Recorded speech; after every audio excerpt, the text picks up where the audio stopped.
Hey YouTube, I just got my Legacy Blade Blaster in the mail today. It has not been released in stores yet. I did order it online and it just came out a few days ago, so I don't think you're going to be able to find it in stores just yet, but you can order it online for the price of $79.99 if you want to get it on Toys R Us website, because that's the only place you can get it. On the front it says it morphs into 3 modes, has battle sounds, and it has die-cast parts. All that is true. There's not a lot of metal on this. I would like a little more. It does have battle sounds, and it does morph into 3 modes. I don't know if morph's the right word though. On the back you can see the 3 modes, one being blaster mode, one being blade mode, and then one being holster mode. So if you couldn't guess, the Blade Blaster is both a blade and a blaster. It has the ability to switch between the two, and it has a holster mode as well. And just to quickly show you what the top of the box looks like, this is what it is. You just see the 5 original Power Rangers from Mighty Morphin Power Rangers, a picture of the Legacy Blade Blaster, and the words Legacy Blade Blaster. It is really simple. The bottom of this is black, and the 2 sides of this are just the same image of the Red Ranger that's on the front, so I don't bother showing them. So let's get this box out of the way and let's actually dive into this review. So this is what the Blade Blaster actually looks like out of the packaging. First, right off the bat, it does feel really light. It doesn't feel as well made as the other Legacy toys that have come out so far, like Legacy Saba and the Legacy Dragon Dagger. Those felt a lot more solid, a little put together a little better, I guess that's the better way to put it. And there feels to be a lot more metal in the other ones than compared to this. The only parts on this that are metal are the tip of the blaster right here, the teeth that are right here, and that's really all the metal there is to this. It does have 3 modes, and it does have sounds for the blade mode and the blaster mode. I'm not going to play those right now. If you do want to hear them, I'll put them at the end of the video. That way I don't force everybody to listen to like 6 or 7 pre-recorded sounds cycling repeatedly. If you do look though, you can see the screw holes because this is the left side. You can see screw holes right there. They are covered, which I really do appreciate, and there's also the button for changing the mode from blade mode to holster mode to blaster mode. If you look at the right side, you don't see the holes or anything like that. It looks a little nicer on the right side. Most toys do that because there would be no way to construct it for the price if they actually went and made it impossible to see screw holes and screw covers and stuff like that.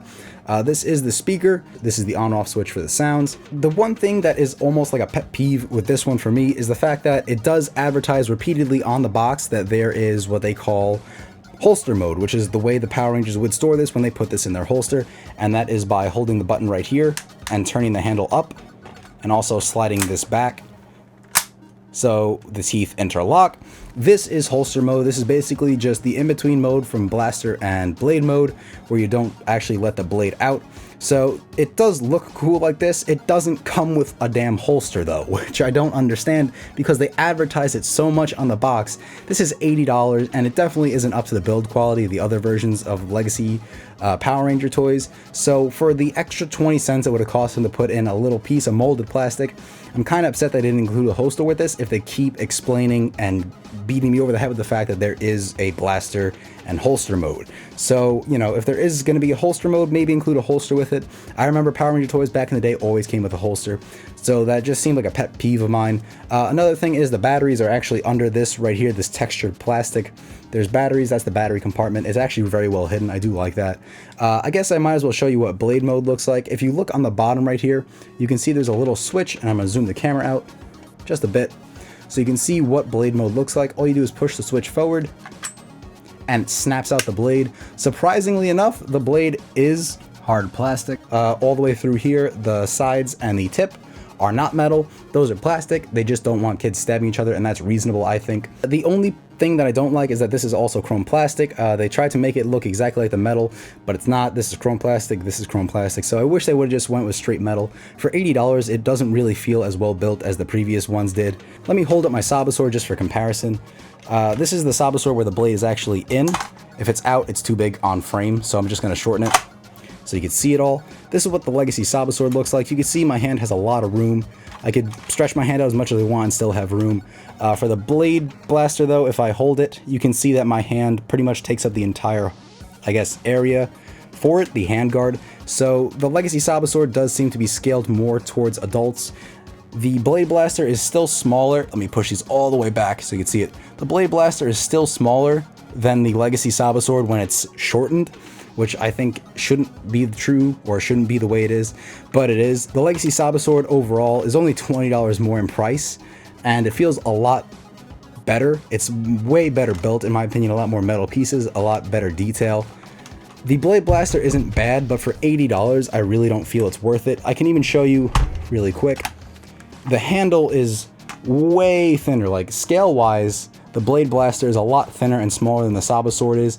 I don't know if that's how it is in the show. I haven't watched the show recently, but I'm pretty sure these are comparable in size because you are slicing enemies with this supposedly.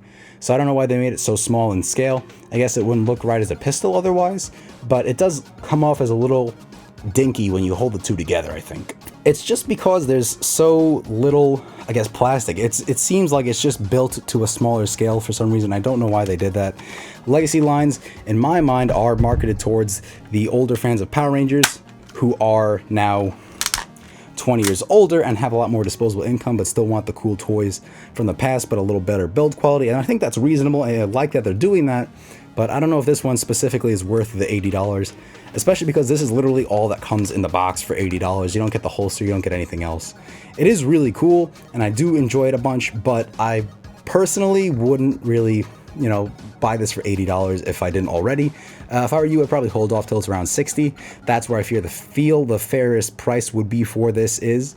And yeah, so if you can hold off for a little bit, wait for this to go down to maybe $60. If there's a price drop for Black Friday or something like that, I say go for it. But if you're not, you know, super duper into collecting Power Rangers, you could wait a little bit. I'd suggest doing it.